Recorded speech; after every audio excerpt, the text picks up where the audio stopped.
Hello guys, for today's video, magluluto ako ng baboy na may libas kung sa Ilonggo, Alabihod. Ito guys ang mga sahog. Ito. Walang langka kasi puso na lang ng saging gamitin ko. Balik tayo mamaya para sa sa segment natin ng pagluluto. Ayan, lagay na natin siya. Kumbaga sa igisa siya, pero ang tawag dito sa amin sa Iloilo is sangkutsa. Pamamantikain natin siya sa sarili niyang taba. Ayan. 3 kamatis. May 1 kilo yan. Tapos, ayan. Ito yung mga sahog niya, sitaw, dahon, saka puso ng saging. Bali, lang yan kasi walang langka. Pero pwede naman siya optional. Tapos, lagyan natin siya ng magic sarap. Sabay-sabay na natin yung mga sahog dito. Ayan.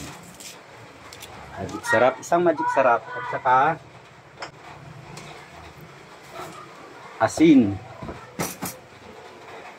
Yung asin, maglagay muna tayo ng asin. Konti lang. Saka na natin titimplahin siya mamaya. Pag may sabaw na. Pag sasabawan siya. Ngayon, dahil mo rito. Ito na siya ngayon. Habang sinasangkot na natin. Saka pag ito na siya ngayon. Ayan. Ngayon, ilagay na natin yung palasa, pampasarap.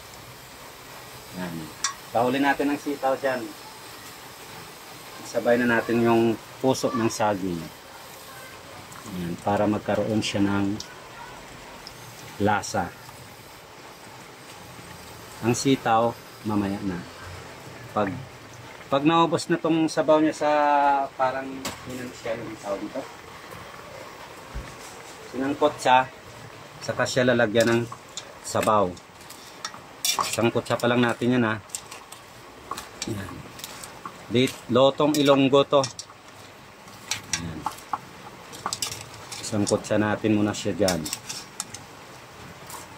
Para yung pinakalasa ng libas lalabas. Pinakaasim.